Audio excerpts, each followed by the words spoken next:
pasta bianco. Heto at naka-ready na nga ang ating chopped onion at pancetta. Igisa muna natin itong pancetta natin. Halu-haluin.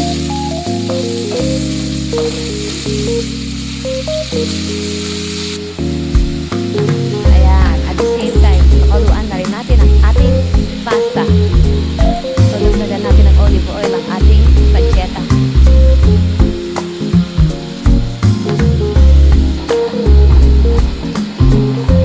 Lagyan ng asin ang pinakuluang pasta. Prepare na rin natin ang ating second plate.